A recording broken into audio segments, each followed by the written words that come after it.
Tere päevast ja pisikese väikese sissejuhatava eesmärk on tutvustada teile kolme kursust, just Moodle kursust, mis puudutavad siis tööstus IT-d ja tööstus IT turvalisust ja külmatehnika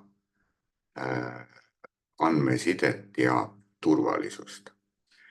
Ja vaatame siis natukene lähemalt, mida need kursused endast kujutavad ja kuidas toimub nende kursustega õppetöö. Ja siin on teil ilusti näha ja üles pandud. Lähen korraks enda töölaua peale.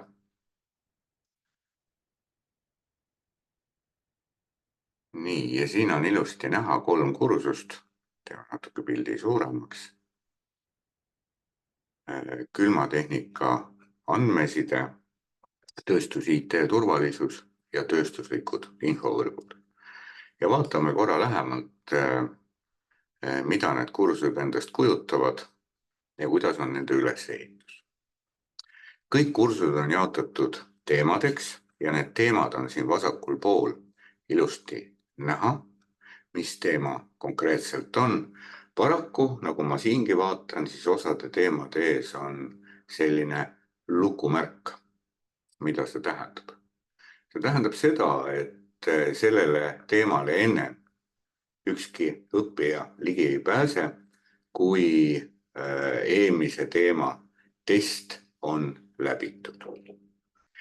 Kursus koosneb siis erinevatest teemadest.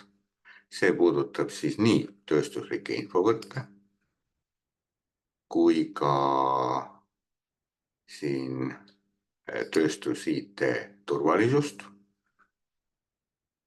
ja külmatehnika andmeside ja turvalisus.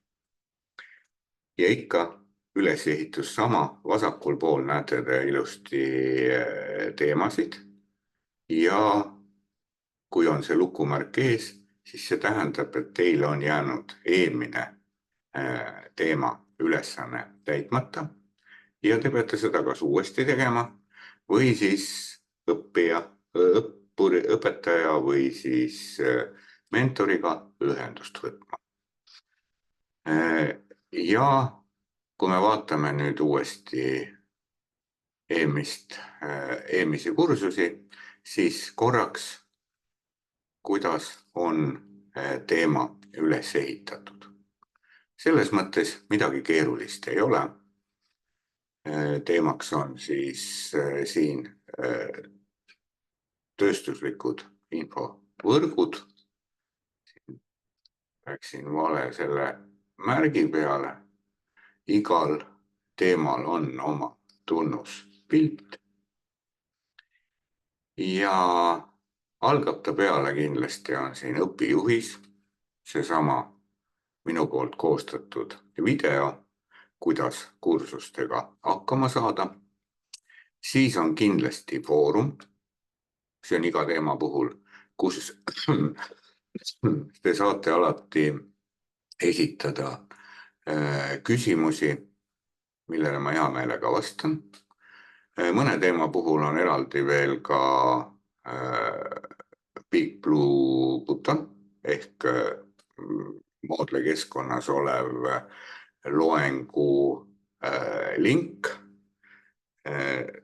Aga seda igal pool ei ole selles mõttes, et enamus kohtades on üles pandud teema juurde kindlasti, nagu siin sissejuhatus tööstuslikesse sidevõrkudesse, on üles pandud ka selle materjali loeng, mis on ka olemas iga teema juures olevas raamatus, kõik mustvalgel ilusti kirjas.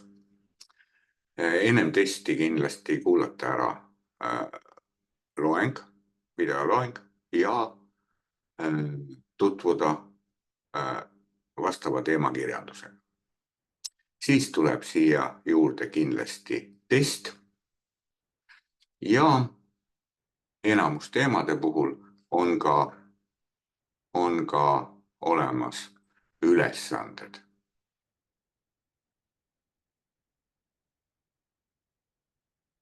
Ja ülesannetega on nüüd järgmised. Osad ülesanded on võimalik teha teil individuaalselt, see on juba ülesande juures kirjas. Osad ülesanded me saame teha ilusti grupitööna. Osad ülesanded te saate teha eemal koolilaboritest, rahulikult saate nende teemadega lähemalt tutvuda, ülesannetega tutvuda konkreetse teema juures. Näiteks siin on,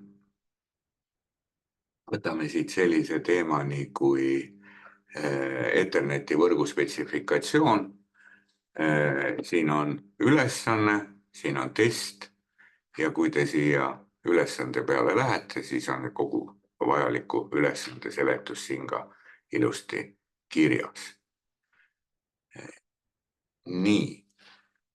Ja ülesannete sooritamine ei mõjuta teoreetilise materjali omandamist, vaid te saate rahulikult teoreetilise materjali omandada ja need ülesanded, mis on vaja teha siin koolis laboris, need me siis vastavalt kokkuleppele siin ka ära saame teha.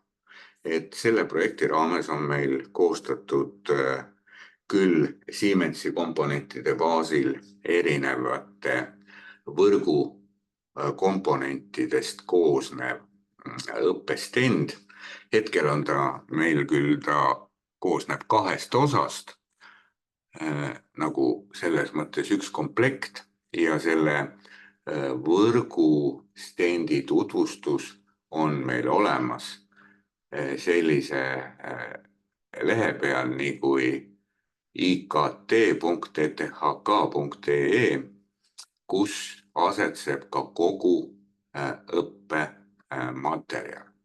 Nii et kui me siin vaatame tööstuslikud infovõrgud, siis me jõuame ilusti õppestendi tutvustus ja kasutusjuhend. Ka siin on selle õppestendi materjal olemas. Praegusel juhul on siin ka kogu teoreetiline materjal kõigi nende 3 kursuste juures ja ka näidis, praktilised ülesanded ja ka küsimused. Selge see, et kui te Moodle keskkonnas hakkate küsimustele vastama, siis need küsimused ei ole päris samad, vaid nad on sarnased ja eeldab kindlasti materjali omandamist, mis siin ka raamatutes või videoloengutes kirjas ja näha on. Kui teil nende kursuste kohta, ma mõtlen just need 3 kursust, mis siin on konkreetseid küsimusi, siis alati iga kursuse alguses on olemas selline tore asi nagu foorum, kuhu te oma teated ja soovid saate ilusti kirja panna. Ja see oleks siis lühidalt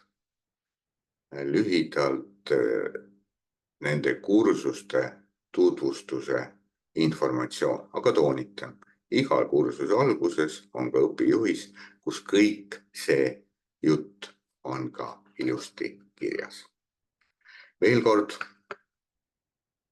tänan tähelepanu eest ja kohtume siis juba konkreetselt nende kursuste õppeprotsessis.